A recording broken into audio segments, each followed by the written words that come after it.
What's up, everybody? Welcome in. Jump to Start Racing podcast. Here in the Mexican standoff here. My name is Wellington, and I'm here with two friends.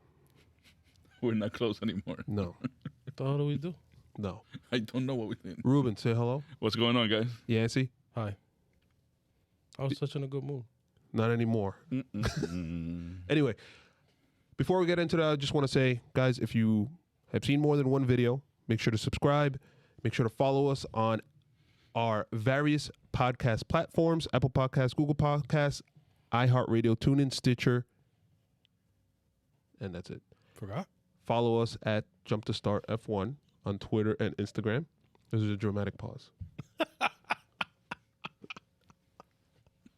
Let's take it away. Ruben, how was your weekend, my man? It was actually very good. Very good. Wow. Finally.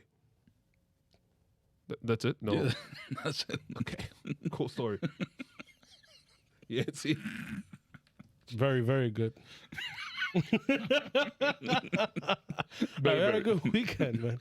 We went to a concert on was it Saturday? Saturday night, yeah. Yeah, we got up and watched the race replay because the race here was at 8 o'clock in the morning. Well, I woke up at the formation lab, yes. Well, I woke up an hour later, so I saw the replay. How about you, Wells? I woke up just before the formation lab. How was your weekend? Just enough time to brush my teeth and get down there. I didn't brush my teeth. The weekend was a blur. Oh, you guys saw that I went to this Mexican place in Queens that The one with the two roaches? with the crickets on the. Was Oh, it it was crickets, crickets. grasshoppers? It was what were crickets. I don't even remember what it they? was. Full of Okay, so protein, they're three crunchy. three and roaches. They taste. It was good. Put salt on them. It was like a tequila tasting one? Yeah. No, not a tasting, but it was like just like at the end they were like, oh, here's the shot. I was like, oh, great, thank you. I thought it was the Mexican Grand And it Prix. contributed to my condition for that concert. But anyway, let's jump right into it. The news, and really, there's not really much news going into the Grand Prix from last week, except for all the engine penalties that resulted, I guess, from there to here. So Lewis Hamilton, as we talked about last week, engine penalty. He just replaced his internal combustion engine, or the team just replaced his internal combustion engine. No MGUH, no MGUK change. No, the controller, the electronic controls. Nothing. ECU. Only the ICE. Mm-hmm. That means it was only a 10-place grid penalty. Right. Carlos Sainz also had a grid penalty. I think they swapped everything out. The same. Yeah, because they have the new hybrid system. Just what they did with Leclerc last race. Yep. They did it with Carlos Sainz in this race. Yep. And then Daniel Ricciardo, they swapped on him the ICE, the MGUH, and one other part. I think the turbo. The ECU, which is the electronic control unit. Okay. Mm-hmm. Dr. Yhancy. Yeah. Dissecting cars left and right. Go. So what does that mean? Grid penalties for those three drivers, 2 Mercedes engines. Yeah. Two more. 2 more Mercedes engines. Curious as to what you guys thought of Hamilton only getting a new internal combustion engine rather than the full Magilla. Magilla. Magilla. Wow, It's a never term heard that one. here in the U.S. Never heard that. The full Magilla. Okay. I think it was just damage limitation, really. They knew that it would be hard enough for him to, come back all the way from 20th place because it wasn't easy to overtake. And obviously with the wet conditions predicted, it'll be harder because if you do have a dry line, which eventually appeared at the end of the race, as we saw, it's tough to go offline because you're going to be slipping and sliding, especially if you're on Slick-termidiates. So I think they knew that they needed to, instead of taking a 20-place grid penalty and go to the end of the grid, they give him, they knew they were going to be quick here because they were quick here last year. He gets pole position. He only gets dropped back to 11th. You can still get a podium or even a top 5 at least. So I think it was just damage limitation, especially with a championship fight. When I saw it, I was weird. Like, only 10 places? I thought that's when I started like, going into the details, like Wellington was saying about what was it that really changed. So it's also a matter of how to play it out that it's not going to hurt you as much. Yeah. Do you think maybe that he might take more engine penalties? I think so. What Or makes is you it- say that? Because they only replaced the ICE. No, what makes Ruben say I think so? No, because of the pattern that's coming from with the other Mercedes engine. You know, the customer teams and stuff like that. Bottas already took 2 extra engines. He's on his 5th, and they're saying that they cannot reuse the 4th engine. So now we had the team with Ricardo. We already have Williams. So it's a matter of time. Why only pretty much just 6-cylinder part of the engine? Because that's pretty much what they changed, the internal combustion engine. Yeah. So why only change that and not change the whole thing? Maybe the main problem is the ICE, not anything else. Yeah, because that's what, to me, when they announced that Bottas was taking the last penalty, I think that it was something that they noticed or they heard something in his engine. And the only place you're really going to hear something is where you get the combustion. Right. So to me, maybe there's an issue with just their combustion engine and not so much the other The MGUH or the MGUK. It would be a colossal mistake and issue if then later on they have to replace those components. It would just be a disaster. It would be basically giving the championship away. Yeah. Jeez. But again, do you think he takes other engine penalties then? I don't think so. You think? Okay. I hope There's not. 6 races left. I don't know. Yeah, to take more engine penalties, especially when now he's not in the lead anymore. So it'd be tough, yeah. I mean, but it's just I guess I know it was damage limitation, but now you're running the risk of maybe another part going wrong on the engine and maybe And where do you it comes take? out worse. Right. Yeah. So now, Because obviously one thing affects the other. Of course. so that engine will do 7 races if it makes it to the end. Max's will do 8. Mm-hmm. Bottas will also do 8. I don't know. Perez would be doing 10, I think, because it was 2 races ago or 3 races ago for him. So I anticipate that somebody else is going to have to take another penalty before the end of the season, because now you're talking, for Mercedes example, or Red Bull? Red Bull in particular, because now you're talking about Perez doing 10 races with an engine that's half a season. Yeah. You're right. Thank you. Mm-hmm. Okay, so that being the news. Oh wait, Carlos Sainz, he just took the engine penalty for his upgrade, right? That was expected. Ricardo, did Lando Norris take a penalty already? I don't even remember. No, I don't think so. No, I think it was only Ricardo that took it. So maybe Lando is going to be taking an engine penalty as well. Pretty soon, yeah. Yeah. Okay, and with that, let's jump into the race weekend. Gentlemen, a short view back to the past. 30 years ago, Niki Lauda. You guys always both look at me like right away when you hit that We're drop. waiting for it. We're waiting for it. Wow. At least you got to try it at least one How time. come I'm the only one that's ever challenged here?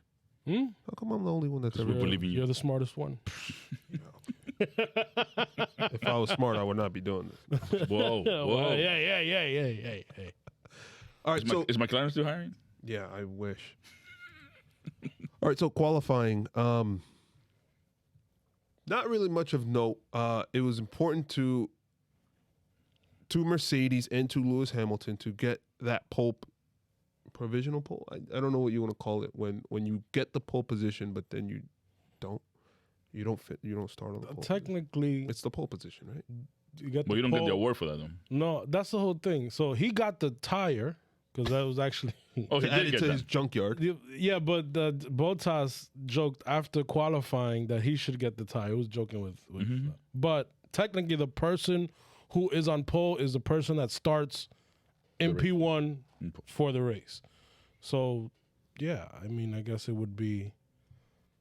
I don't know. It's weird. They need to clarify that. Well, whatever. He finished qualifying Q3 First. in first place, which was important because plus the 10 puts him at 11. It minimizes the damage. So if he had finished like third, it would have sucked. He would have been 13th. And he gets free tire choice as well.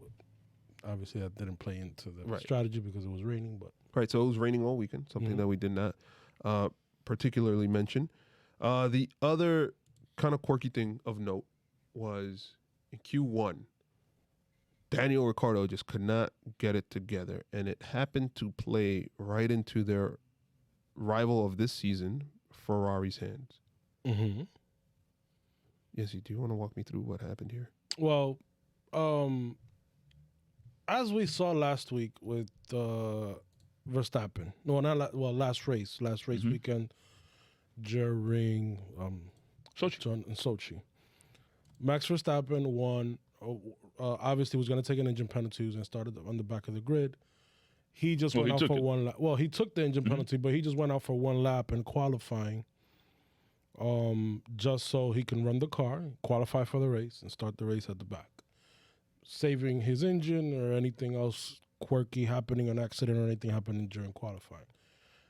What Ferrari did this week, obviously they already knew that Carlos Sainz was going to start at the back of the grid, but they wanted to at least knock one car into the bottom five, so either Leclerc or Leclerc can start up, at least get one position up if he finished in either Q2 or Q3.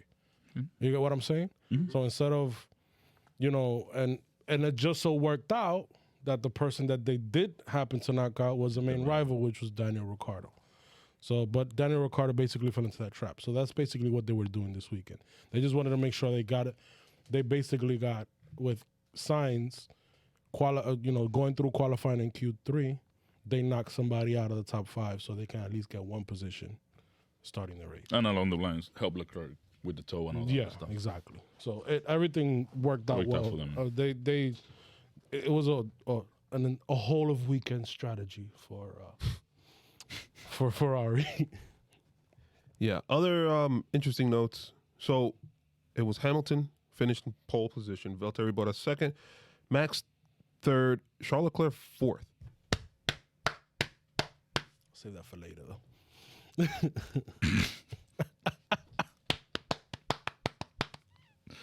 Gasly fifth. Alonso sixth. Is there a name missing here? Because I'm getting to it. Sergio Perez seventh is the final starting position. So we're now continuing to talk about this Mr. Sunday, I guess, because he's not Mr. Saturday. Sergio Perez just not getting it done in qualifying, and we keep saying that he's not a good qualifier. It just keeps affecting his race day and Red Bull's points haul. Anyway, you think it affected it this week? Oh, we got to it. But. Anything else to mention, qualifying wise? No. I think Alonso's pace was pretty good because he could, he was. Oh, Alonso's been killing it. And Mick. That's right. Yes, Mick Schumacher made it into Q2. Q2 on merit. Finished 14th, and I think that tied his previous highest position. So he might have been the one that knocked out Ricciardo. Maybe. Yeah. Haas. Oh my God. Kid's talented, man. Yeah. I think we'll probably start seeing him show out a little bit more. Obviously, it would be better to see him in a better car to see what he can do. Yeah. But I mean, he definitely has the mental side of it. He seems like a real grounded person, and obviously he has the backing and the I would say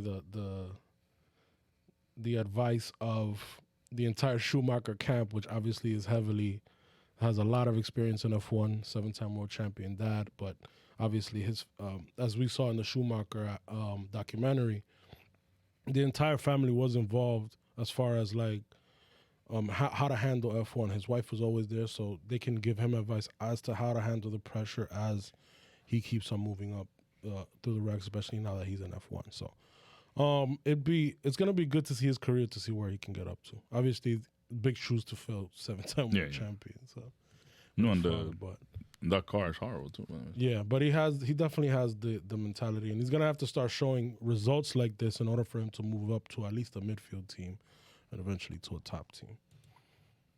Absolutely. Mm-hmm. So from there, all right. So that was qualifying. The starting grid, it featured obviously. So I'm gonna start at the back here. The starting grid: Daniel Ricciardo all the way in the back, 20th place. Carlos Sainz, 19th. Then you get your typical Nikita Mazepin, Kimi Räikkönen, Antonio Giovinazzi, Nicolas Latifi, Mick Schumacher, 13th, George Russell. Did not have a good Saturday. Esteban Ocon, 12th. 11th, Lewis Hamilton. I'm going to skip forward. Charles Leclerc, 3rd. Max Verstappen, 2nd. Valtteri Bottas, 1st. That is the starting order. Race starts. Actually, not even race starts.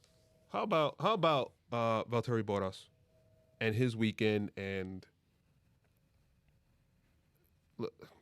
spoiler alert, right? The end of the race featured Valtteri Bottas winning the race. So He had an excellent weekend. Yeah. I mean, the weekend that he should be having, especially when his teammate is starting, 10 places behind him because of an engine penalty. So he did everything that he had to do. Obviously, I think the plan was for Lewis to finish ahead of him in qualifying anyways. So, but just looking at qualifying, Mercedes was way faster than Red Bull at any point this weekend. I think it was probably like, I would say, a half a second faster than the Red Bull, which is a lot, obviously, in F1. So Mercedes, already knowing this, obviously they planned for Hamilton to finish above Bottas, but Bottas will come in second, obviously start off the race to maximize points, because remember, they're still behind they're ahead in the constructors, but they want to win the championship for Hamilton. So, but he did everything that he had to do. He got off to a good start, led the race, Control it. Yeah. I don't know if was DRS enabled. I don't think it ever was. No. I don't think it ever was. But either way, he still got up, past the second that he needed, and it just kept the lead kept building. He didn't put a foot wrong the entire weekend, and it showed, man. And he won the race. Well-deserved victory. His first win since Sochi last year. I mean, it only makes sense. You know what day it was, right? World Porridge Day, baby. Exactly.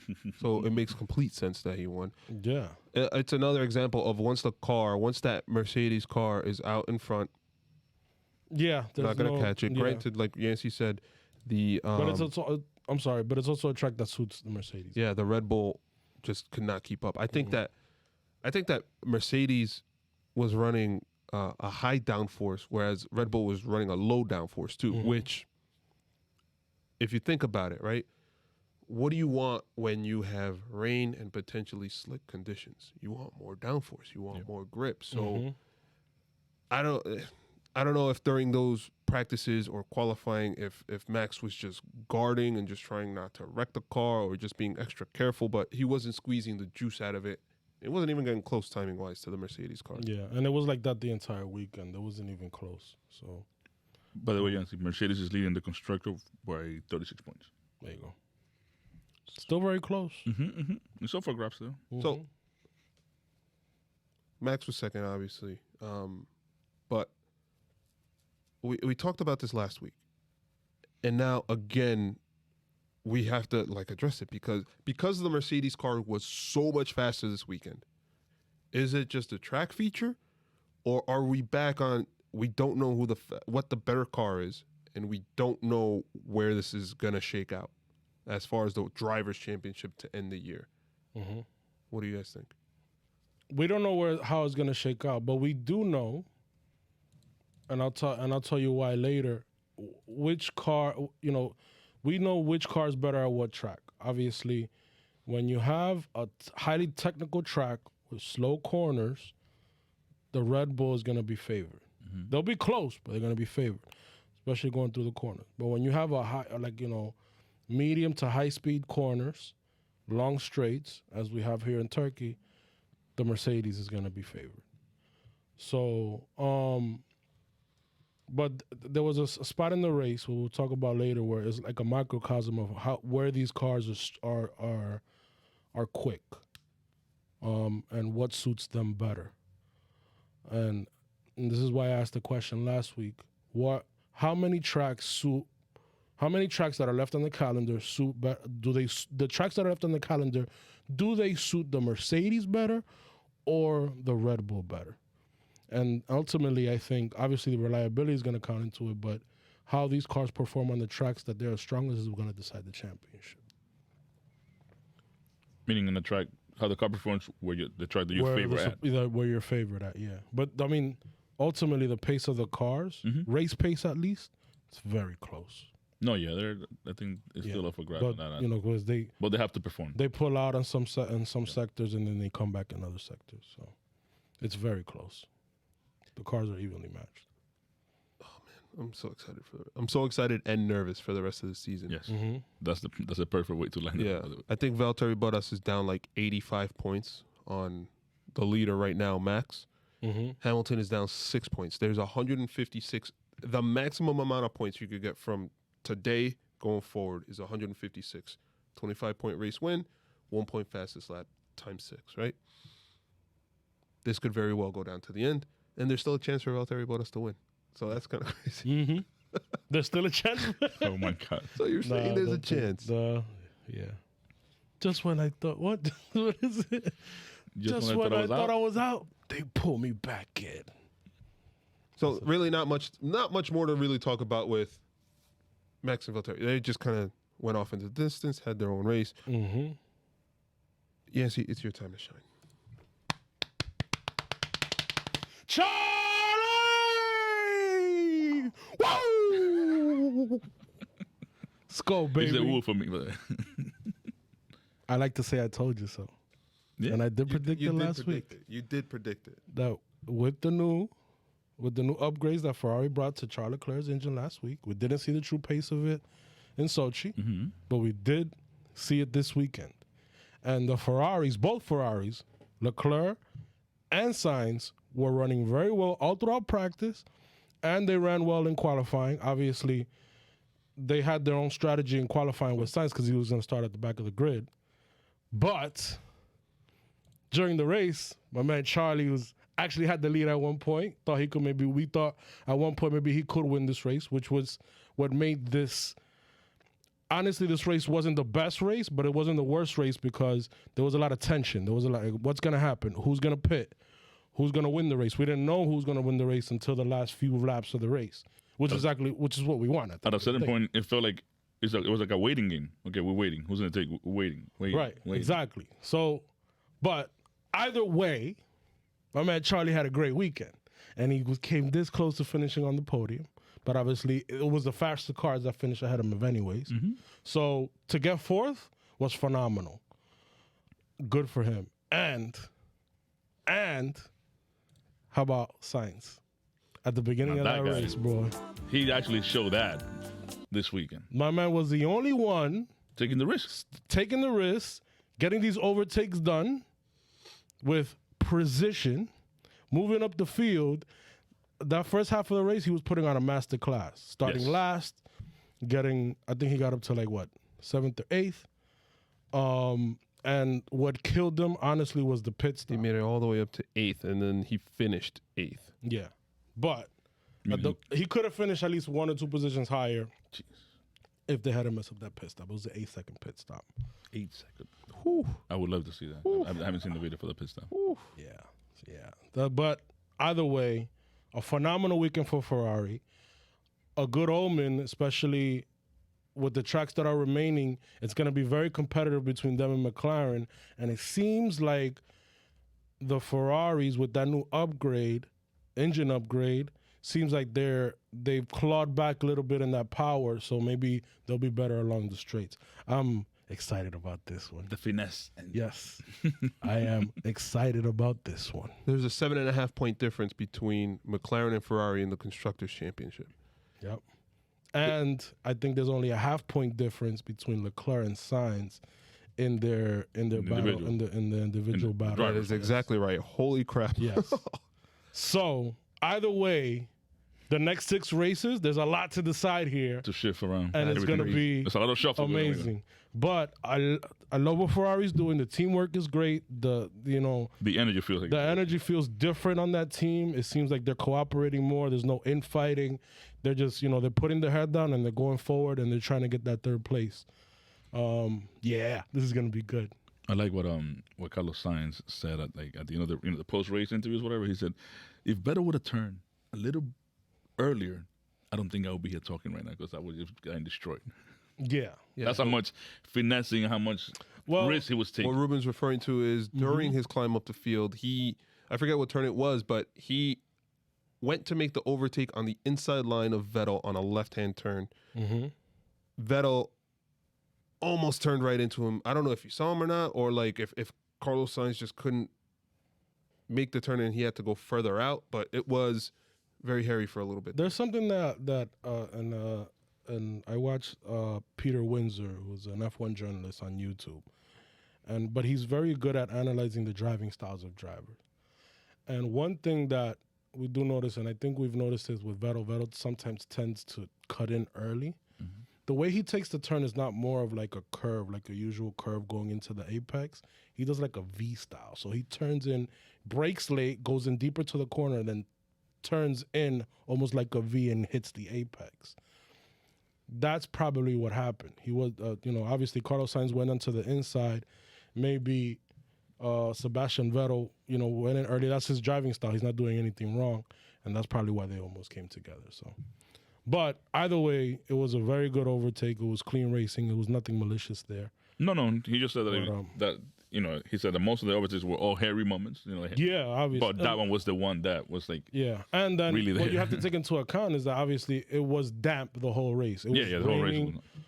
There was no dry line because that track, unfortunately, the way it seems, obviously, the last 2 years it doesn't drain very well, doesn't dry very well, so it's gonna stay damp for a lot of the. If it's raining, it's gonna stay damp, so you're not gonna get a dry line. And so even if you're on the dry line, you go outside, it's probably even wetter because obviously there's no cars going through there. So anytime you go either on the inside or the outside, it's going to be hairy, it's going to be slippery because you're on intermediate tires, or what they call now slick-termidiate tires. When this happens, it gets scary if you're going to do an overtake. That's why you didn't see many overtakes. But it was an interesting race. Except for the driver of the day. Yeah, man. No, Carlos.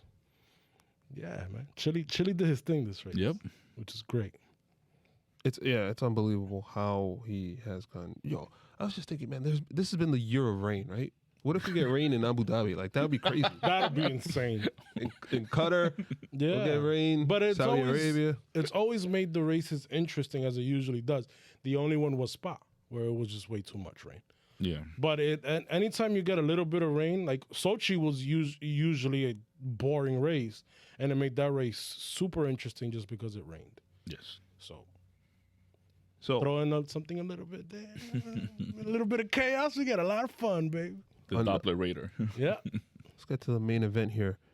Also, having to charge up the field is your boy Lewis Hamilton. Started 11th, had to muscle his way past one Yuki Tsunoda, who said that he enjoyed his battle and wanted to keep Hamilton behind him so that Max would have an advantage. Yuki. Yeah. That was great. Teamwork, baby. Yes, sir.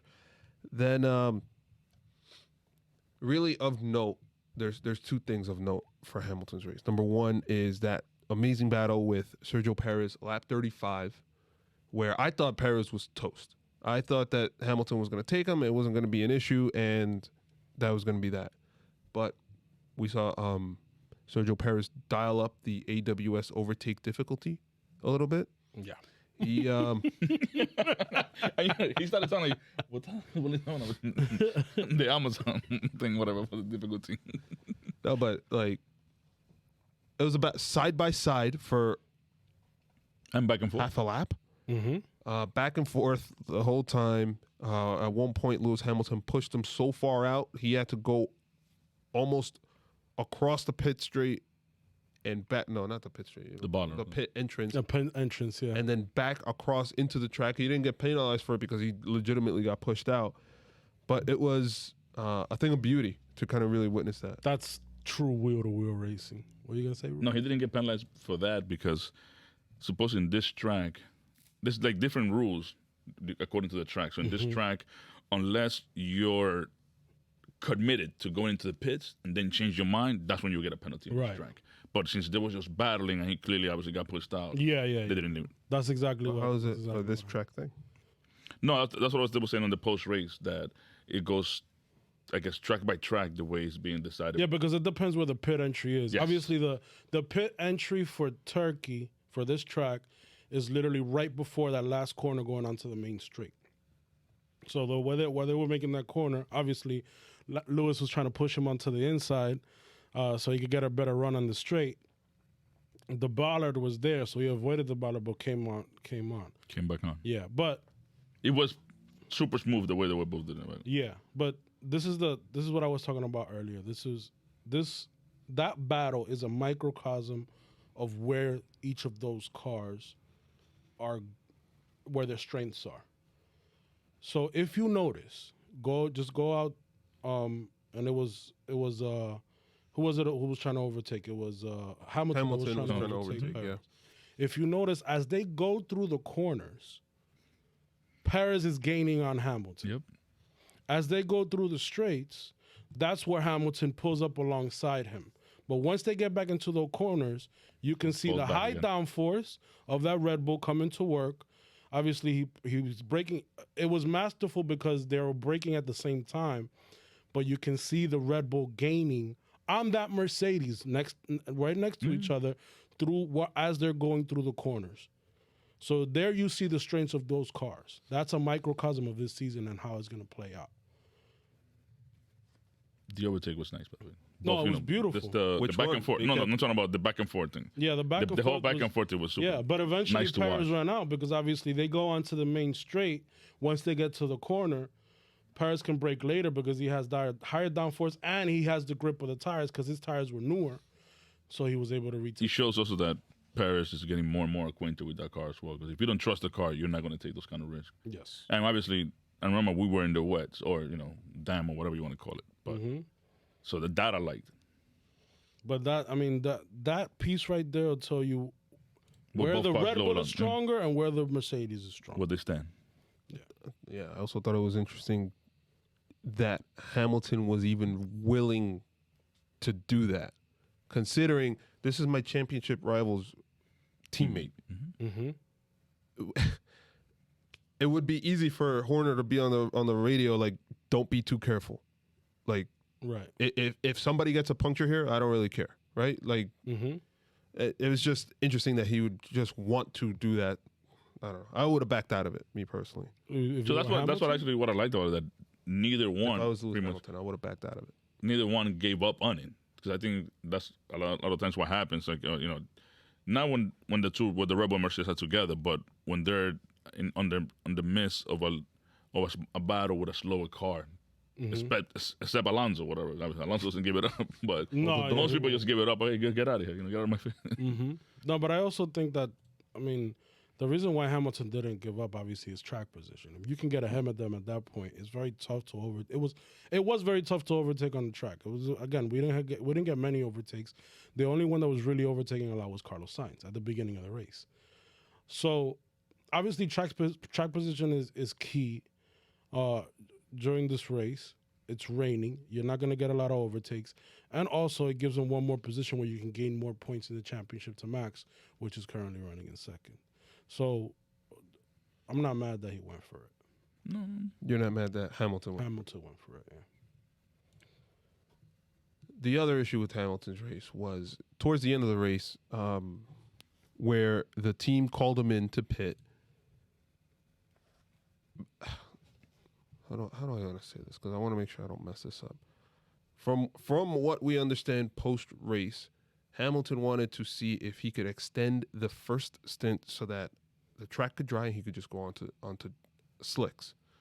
That never happened. And what ended up happening was that once he pitted, which was lap 50, he didn't have enough time to reactivate the tires because the track was damp. It was cooler.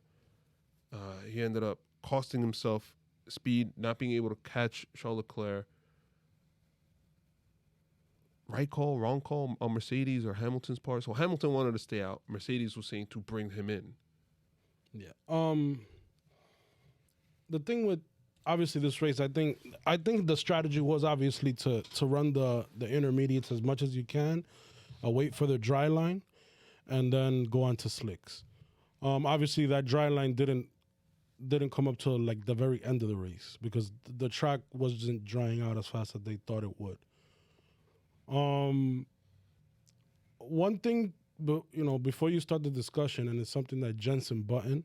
By the way, Jensen Button? Button, yeah. Yes, the commentary. When you bring on ex-F1 drivers who have obviously running this era, the hybrid or maybe a little bit before, they'll give you an insight that nobody else would give you. And the one insight... he peed in Alonso's seat in Monaco, right? Listen, that's an accomplishment That unto was itself. crazy. I mean, I'm going to pee on Alonso's seat. Go ahead. But one thing that he mentioned, and this was at the very beginning of the race, and he mentioned it, and it was something that came into play at the very end of the race, was that the intermediate tires, obviously, when you put them on, they're going to have a lot of grip at first. Mm-hmm. But these tires tend to heat up quickly. So if you don't have enough rain or dampness on the track where you can cool the temperatures down, what they start doing is going through a graining phase. And obviously when a tire is graining, it's slippery because you don't have even rubber. Eventually what happens is you run the tire, they turn in what they call a slick-termidiate, which if you see the tires, you have a bald spot, then you have the tread on the side. You have to work into that. Once you work that tread down and get to the slick part of the tire, then you're going to have more grip, which is exactly what was happening. That's why there was such a hesitation to pit and go onto other intermediate tires, into another set of intermediate tires, even though you could, because you knew that, you'll be fast at first, because Ricciardo actually tried this. He pitted early. started super early. He pitted early. He was putting in some decent times. The tire started graining. He started falling back.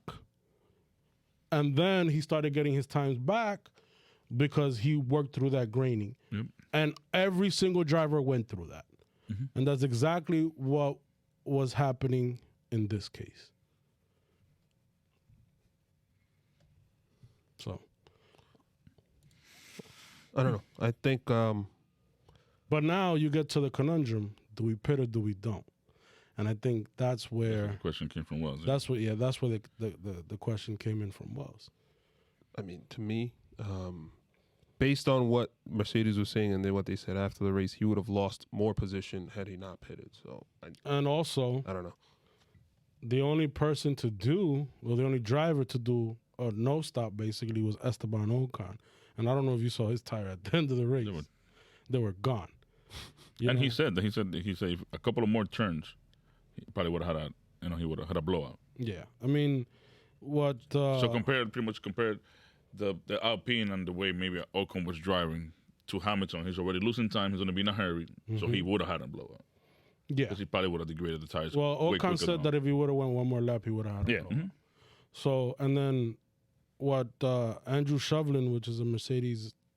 He's the lead. I forget his exact term, but he's the guy that does the YouTube videos. Yeah. Gotcha. So here's an exact quote. When Perez brought his intermediate tires into the window, because Perez had already Lewis Hamilton was still on his first intermediate tire. Mm-hmm. Perez pitted lap 37. So once he got him into that phase where obviously he ran them, went through the graining, the exact quote was Perez brought his intermediates into the window and went through the graining phase. We were losing, meaning Hamilton was losing 1.5 or 2 seconds per lap. So it was clear that we were going to lose that position also, and probably also to Leclerc and also Gasly. So they could have dropped, to sixth instead of fifth. So obviously you want to maximize the points. But you also don't want a tire blowout because then you're not going to finish the race and you get no points. So ultimately, I think it was the right decision. Mm-hmm. Yeah. But obviously, that's hindsight.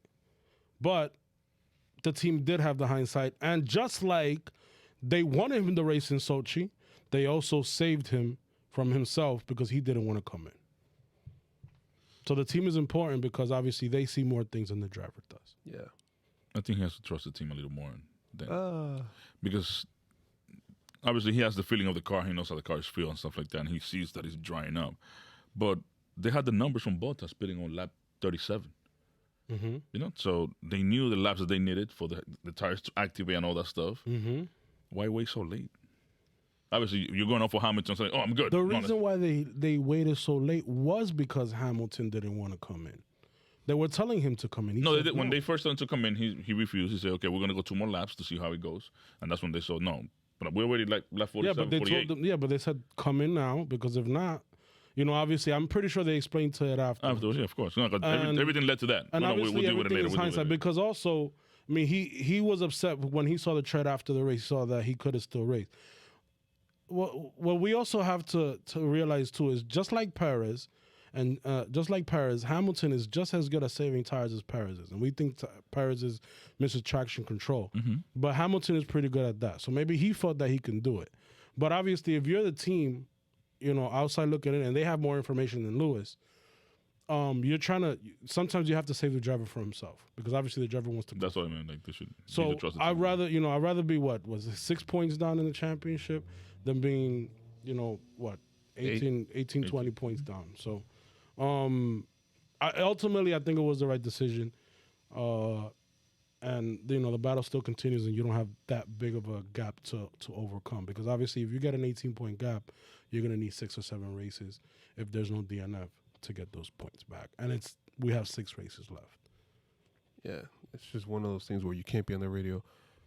Lewis, your lap times are much slower than Gasly, Leclerc, Perez. Like you have to just be like, you got to come in, and he has to trust. Yeah, because there's really no time to be explaining it on the radio anyway. So exactly. Mm-hmm. Or say it clearly. If we don't come in, we're gonna lose out.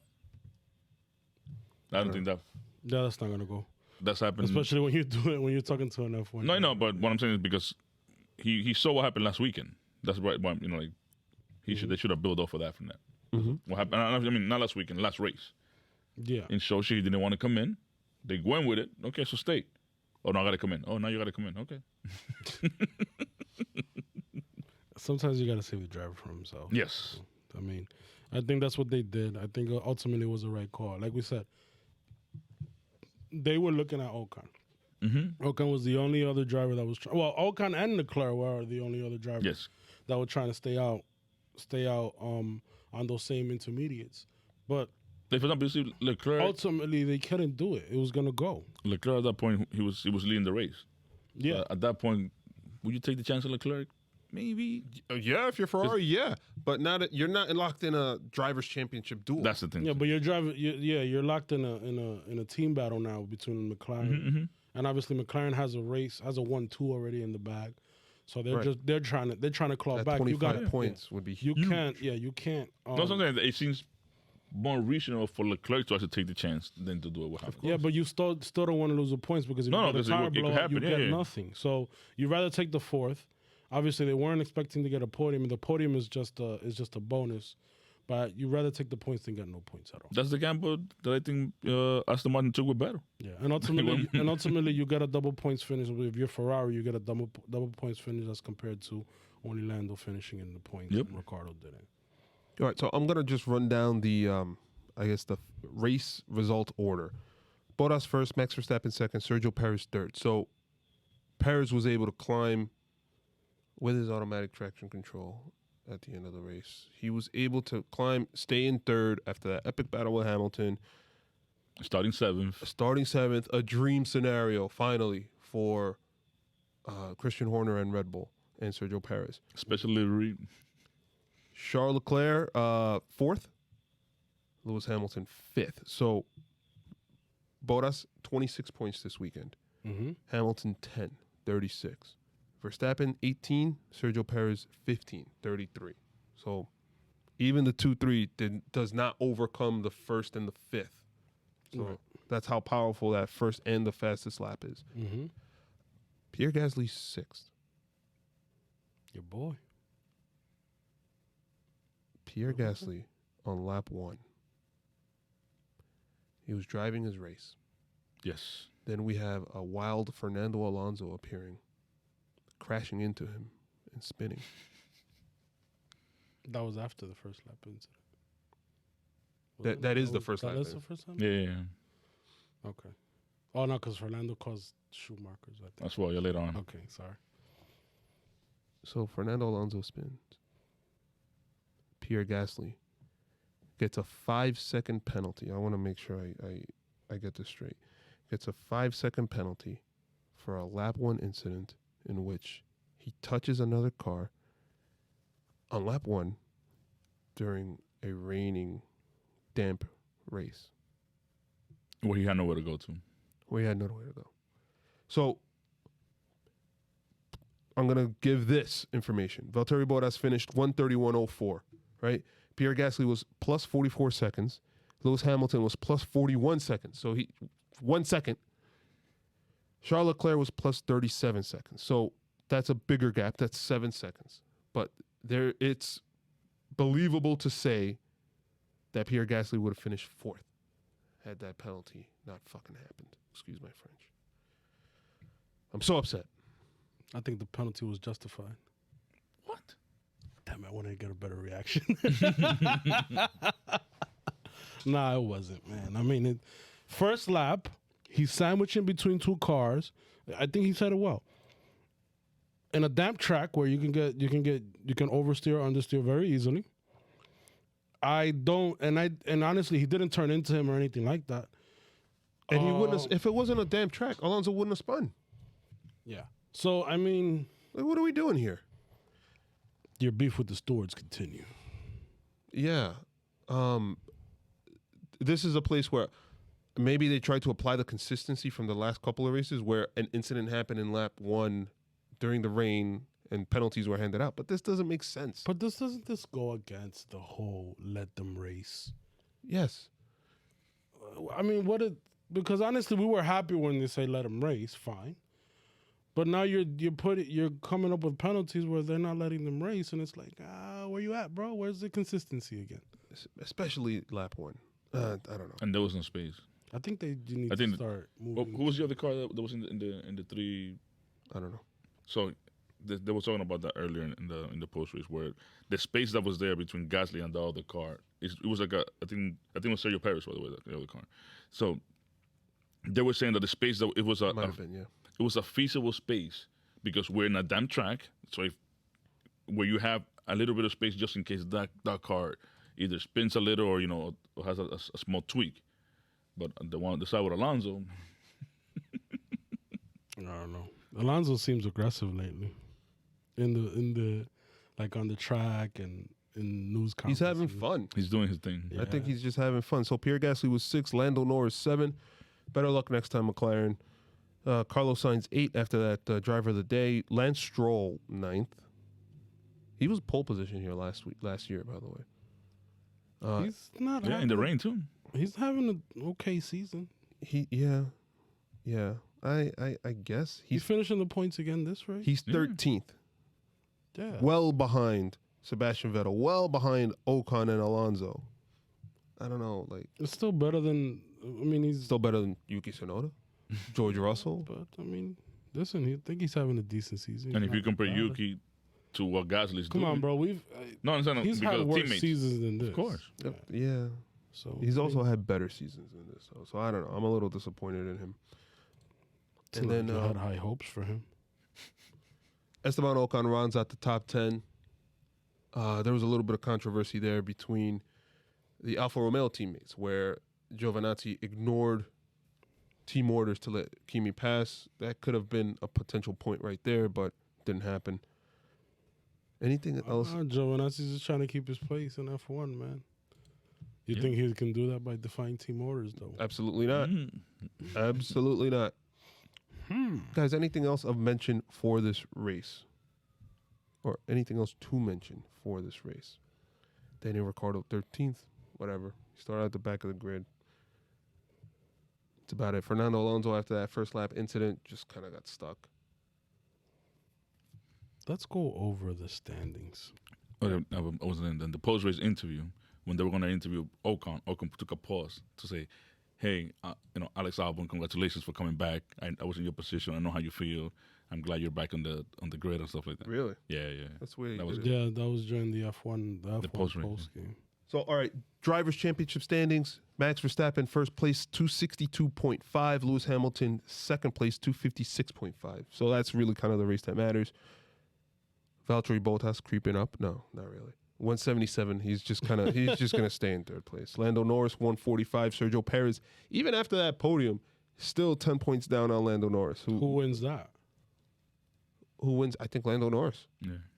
You think he stays above? I think he stays fourth. Crazy to even say that, right? He's been in third.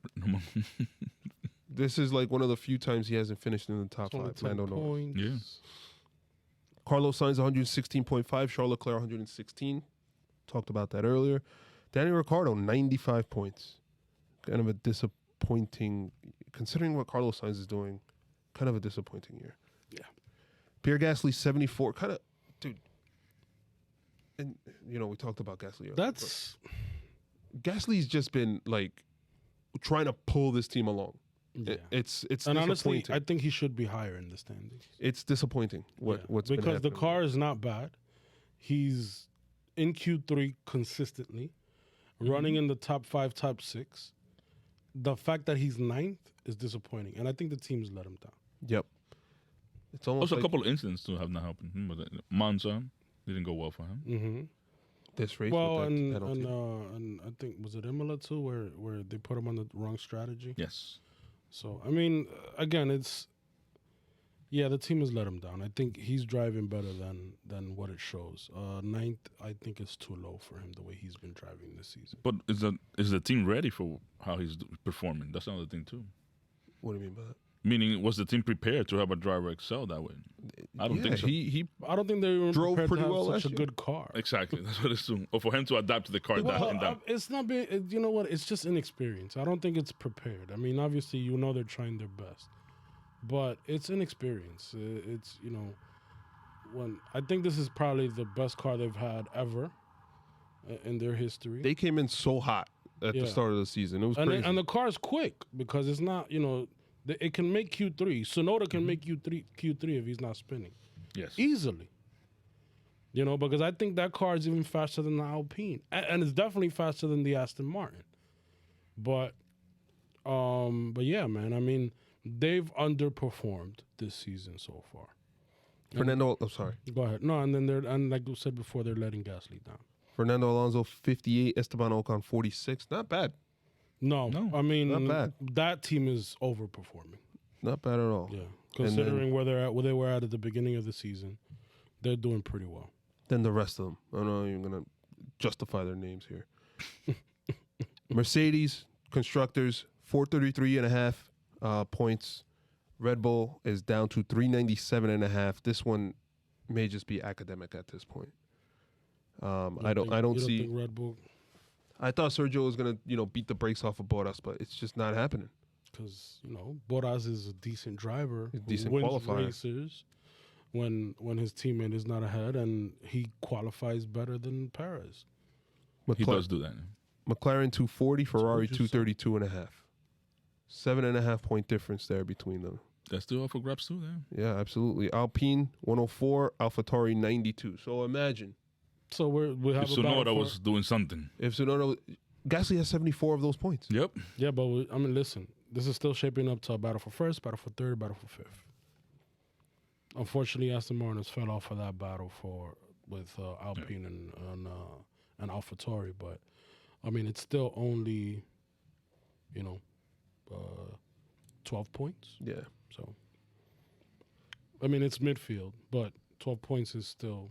If you go back and forth, 6 races left, there's still a battle there for fifth. So, man, Williams, bro, got that lock on that 8th place. They got that lock down at them 23 points. Anything else to mention, boys, before we wrap this thing up? I don't know. USA. Next. This is gonna be fun. This is gonna be fun for us. There's a lot of rumors are going around that we're gonna have another American team on the grid. That'll be hot. Ruben's finally stepping up and setting up his own team. Yeah, Jeez. man. Ruben Who's Racing. gonna be your engine supplier, Ruben? Wellington. Is it- I'm gonna go to Jerome Ave and get you a couple engines. He's gonna go to. He's gonna go to Holmes Point and get a couple engines. Oh man, but we'll have a full race preview next week. Yeah, man, this is gonna be good. We'll talk about that next season. Okay. Who does this track favor? You can find us on Apple Podcasts, Spotify, Google Podcasts, iHeartRadio, TuneIn, and Stitcher. I like the way he said that. Also on YouTube. Hello, everybody. At Jump to Start F1 on Twitter. At Jump to Start F1 on Instagram. Please give us a follow. Drop in. Say hi. Interact with us. Smash the like button. Subscribe button. Leave a review on podcast platforms, etc. And on that note, next week, U.S. Grand Prix preview, as Yhancy mentioned. See you guys later. Peace.